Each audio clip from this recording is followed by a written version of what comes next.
Hello, Jack. Hi, Mrs. Fletcher. Sheriff, what can I do for you? You can tell us what you were doing at Matthew O'Neill's house this morning. Why? He's dead, Jack. Probably murdered. And his neighbor says she overheard you and Matthew having an argument. Emily Wiseborough? That figures. She's never been one to mind her own business. But yeah, I was there. Matthew wanted me to do some last-minute landscaping before the garden contest got rolling. And?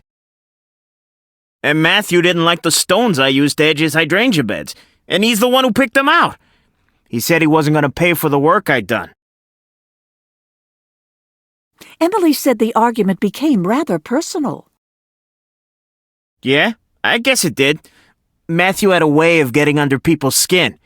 Look, I admit I yelled at the guy, but I didn't kill him. Did he have any enemies? Well, Emily, for one.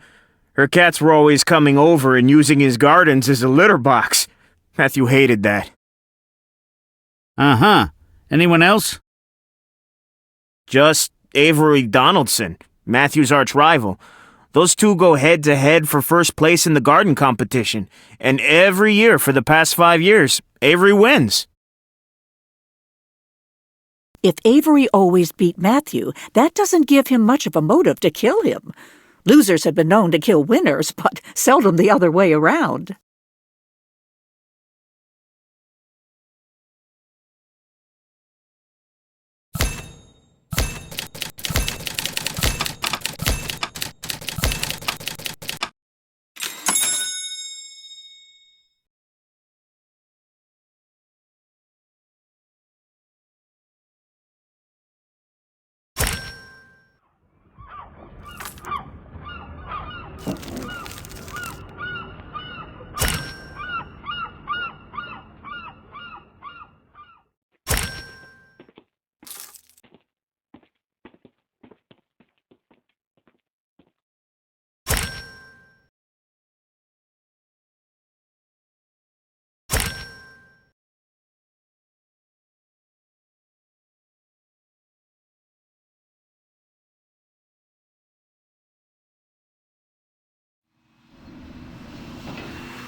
interested in hearing what Avery has to say about all this.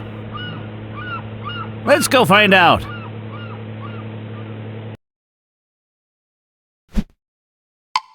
Hello, Jessica. Sheriff Metzger. I presume you're here because of Matthew O'Neill's death. Word travels fast.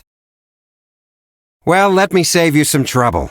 It's true that Matthew and I were rivals in everything from Halloween decorations to Christmas lights, but it was always a friendly rivalry. I wished him no ill. A friendly rivalry, in spite of Matthew's temper? Well, he was always pretty easy to get riled up. Don't take this the wrong way, Mr. Donaldson, but where were you around 11:30 this morning? That's easy. I was at Maine Coast Garden Supply, buying some mulch. Your garden is lovely, Avery. I've never seen anyone have so much success at growing tropical plants as far north as New England. The secret is my greenhouse. It allows the more tender plants to get a head start. You mind if we take a look around?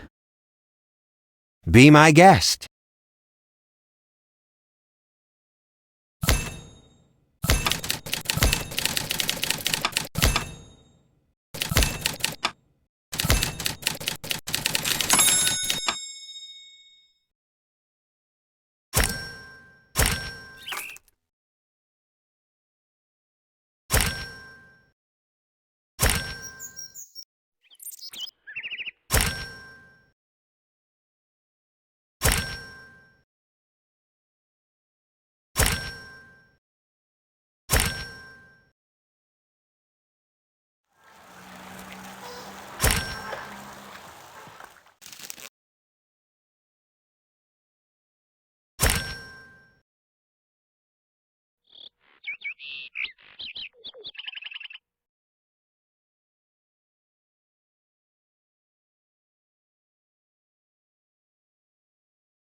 Time to call it a day.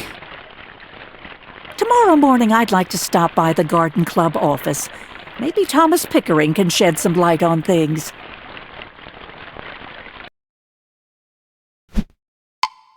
Hello, Thomas. Are we interrupting you? Not at all, Jessica. Sheriff, come on in. Mr. Pickering, I was hoping you might remember what time you visited Mr. O'Neill to judge his garden. Based on the time displayed on Matthew's broken watch, it's possible that you were the last person to see him alive. I think it was around 11 or so yesterday morning. I can't quite remember the exact time, but I can assure you that Matthew was very much alive when I left. Did you know about the rivalry between Mr. O'Neill and Avery Donaldson? Well, of course, everyone in the garden club knew about that, but I don't think Matthew ever got upset over it. What did he get upset over? I think Matthew was more irritated with Emily Wiseborough, because she let her cats run rampant across his garden. That and the fact that the woman has a streak of paranoia a mile wide. She accused Matthew of spreading lies about her on more than one occasion. What sort of lies? Once she complained that Matthew told the other garden club members that she liked to garden in her bathrobe. Another time, she accused him of starting a rumor about her stealing plant cuttings. Things like that.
So according to Thomas, Avery and Matthew were never bitter enemies.